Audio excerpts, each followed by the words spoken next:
Petrolheads, aujourd'hui j'ai envie de m'intéresser avec vous à un hatchback qui a énormément de succès et qui plaît beaucoup. C'est l'Audi S3. Grâce à cette S3 phase 1, j'ai envie de faire le tour avec vous de tous les éléments qui font le succès de cette voiture. Et on va voir ça avec les modifications que vous pouvez faire sur cette voiture, son comportement routier, ses aspects, ses équipements, bref, tout l'univers de la S3. Je vous retrouve tout de suite.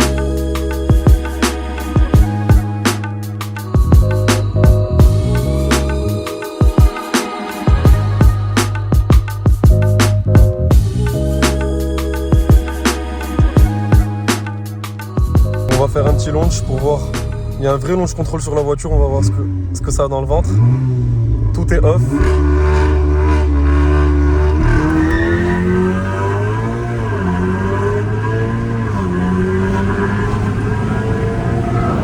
Vraiment, le couple arrive très vite. Alors il y a tellement de choses à dire pour situer cette voiture dans le contexte. Déjà ça c'est la S3 phase 1, donc celle qui fait 300 chevaux d'origine. Et sous le capot c'est le 2 litres TFSI. Et si vous êtes déjà abonné à la chaîne, vous aurez remarqué que j'ai eu la chance d'essayer la Cupra, la GTI, la 7R et la S3 qui partagent toutes le même moteur à quelques différences près. Et c'est ces différences là qui m'ont intéressé parce que au travers de vos retours à vous et les retours des propriétaires que je peux rencontrer, la S3 revient énormément. Avant que je vous donne mon opinion sur pourquoi cette voiture plaît tant dans ce segment là, je vais vous montrer un peu les modifications qui ont été faites sur cette voiture. Déjà comme vous le voyez, filtre à air BMC. Et pour grosse modif, on a stage 2, reprog stage 2 moteur. Reprog stage 2 de la boîte. C'est la boîte DSG6, pas comme la DSG7 qu'il y a sur le facelift de la S3 qu'on a pu essayer. Très important ce petit point, je vous en dis plus quand on passera derrière le volant. Et autre modif super importante là, c'est comme on le voit avec ces 4 sorties énormes, c'est la ligne complète Miltech, décatalysée, downpipe aussi Miltech. Et il n'y a pas de valve, c'est-à-dire que cette voiture fait du bruit H24.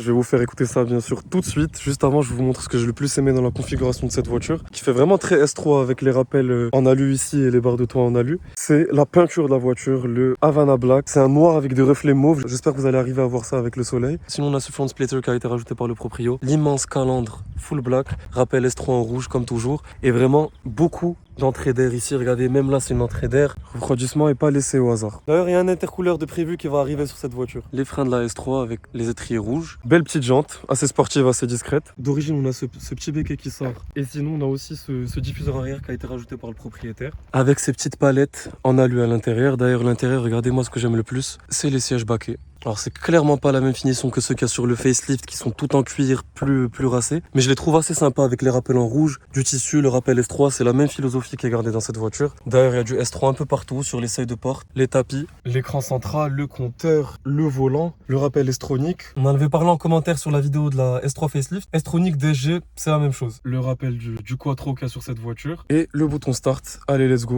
on appuie, ça démarre. Avant de faire des revs, on va sur le Drive Select. Alors le Drive Select, ça s'affiche là. Écoutez bien la différence qu'on va passer en dynamique. Attention. Oh là là. Et tout de suite monter en régime. Ça fait tout de suite plus de bruit. Préparez vos revs.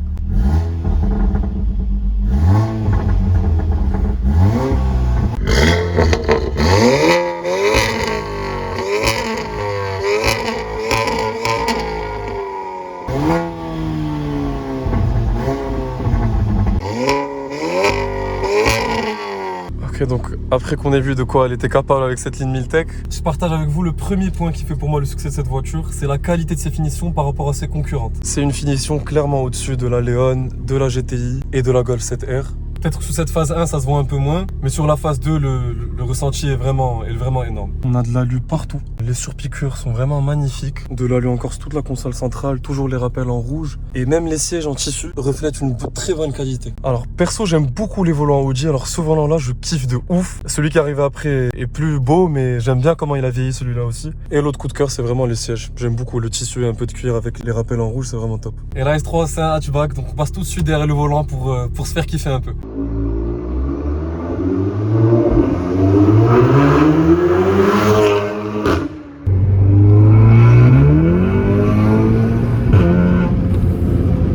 On se retrouve au volant Petrolheads. Et ce que j'ai vraiment envie de voir, comme je vous ai dit, il y a pas mal de prépa faites dessus, c'est comment la boîte se débrouille. Et là franchement les premiers passages de vitesse, la boîte est très naturelle là. Les vitesses passent très vite. Cette boîte S-Tronic d'ailleurs est réputée pour sa vitesse qui est rapide. On est sur une boîte à double embrayage aussi. C'est une des plus répandues d'ailleurs. Et ça va jusqu'au rupteur tellement facilement.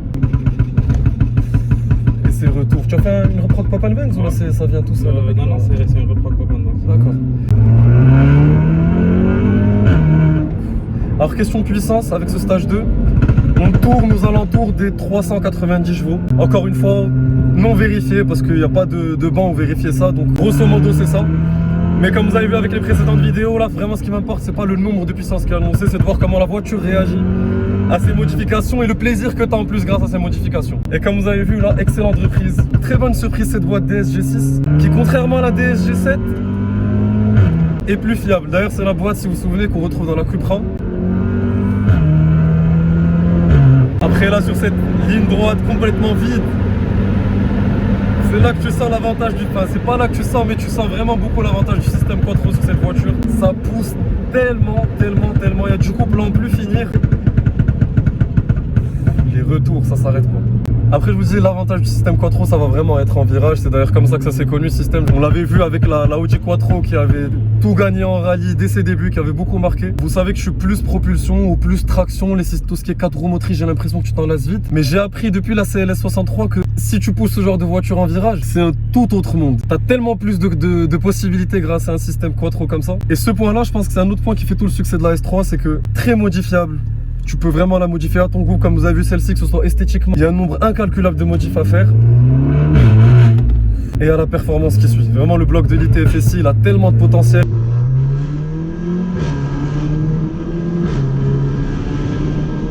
Le système Quattro fait que tu as une expérience de conduite qui est vraiment hyper cool pour tous les jours. Tu peux être pied au plancher sans te soucier que la voiture va aller à droite ou à gauche. Et en plus, on a plusieurs modes de conduite, comme je vous ai dit. Là, regardez, si on passe en mode confort en appuyant sur Drive Select, tout de suite, on dirait qu'on a éteint plein de trucs dans la voiture, il se passe plus rien. Les suspensions à la base sont pas très fermes. Tu te sens pas que tu es vraiment connecté à la route, comme si tu étais sur une M2 par exemple. Son point fort, je garderai en tête, c'est la conduite de tous les jours.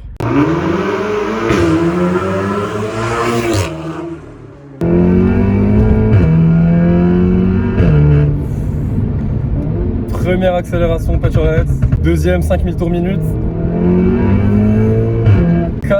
Quasi instantané la reprise, vraiment très sympa. Par contre, comme je vous ai dit, ma plus grande surprise dans cette voiture et la prépa qui a été faite dessus, c'est la boîte. Alors ce qui m'intéressait à la conduite, à part la boîte, c'est vraiment le handling de la voiture. D'avoir un système Quattro, c'est que ça te permet vraiment d'être pied au plancher. Et là j'ai vu le compteur de vitesse, ça va vraiment très vite. Et tu peux donner des coups de volant, la voiture te suit quasi instantanément.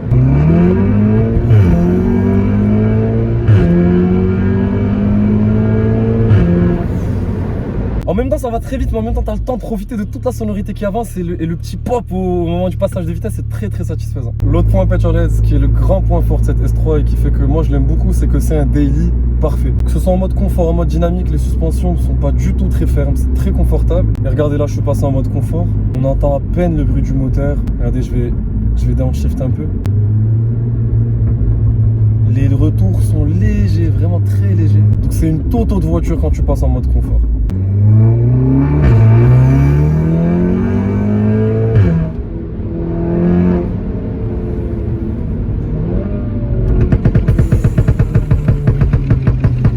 Justement, si tu recherches, comme je vous ai dit, un daily confortable pour tous les jours, avec un petit bouton, tu peux avoir ce genre d'accélération, c'est vraiment ce genre de voiture que je prendrais. Après, comme je disais au proprio, si tu recherches plus quelque chose de joueur, qui va glisser, qui va vraiment aller attaquer les virages, où tu vas sentir du understeer, du oversteer selon ce que tu prends, c'est sûr que cette voiture t'apportera pas autant de plaisir qu'une M2 ou même qu'une GTI par exemple, qui est une vraie traction. Ce qui est cool aussi, tu couples très tôt.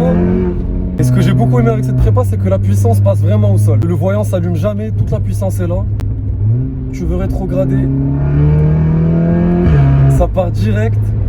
J'aurais remarqué quand même que quand la boîte est en auto, les passages sont beaucoup plus rapides qu'en manuel. En manuel, elle ne suit pas autant au doigt et à l'œil. Ce que j'en retiendrai, Petrolhead, cette S3, pourquoi elle a autant de succès? C'est comme je vous ai dit, par rapport au numéro 1, par rapport à ses concurrentes qui sont la Golf et la Cupra, elle est sur un niveau au-dessus en termes de finition et ce niveau-là plaît, vraiment il plaît. Deuxième chose, c'est mécaniquement, tu peux vraiment faire une tonne de trucs à ce moteur, à cette boîte, elle peut supporter un grand couple, la DSG6. C'est vrai que la DSG 7, faut penser à faire des vidanges toutes les 60 000. La DSG 6 demande aussi un certain entretien, mais on a un retour de plus de fiabilité de cette boîte-là. Et troisième truc pour moi, c'est la polyvalence de cette voiture. Ça peut vraiment être une A3 totalement normale. En un bouton, tu reviens à la vie normale. Et dès que tu veux te faire plaisir sur une petite ligne droite ou attaquer quelques virages, tu as besoin d'un bouton pour entendre le bruit de ta voiture et attaquer les virages en confiance grâce au système Quattro. Après, comme je vous l'ai dit, je le répète à chaque fois, mais comme d'hab, ça dépend toujours de ce que tu recherches vraiment. En tout cas, moi, je remercie énormément le propriétaire de nous avoir partagé avec nous son petit bébé, de m'avoir laissé conduire sa voiture et découvrir sa voiture parce qu'il a vraiment préparé comme il le voulait. Il voulait un truc safe, un truc qui tient la route. Et franchement, je trouve que c'est réussi. Je remercie aussi Hakim d'avoir rendu cet essai possible. Je vous remercie d'avoir vu cet essai. S'il vous a plu, si vous avez des commentaires à donner, laissez-les pour aider au développement de la chaîne. Et je vous dis à bientôt pour de prochaines aventures.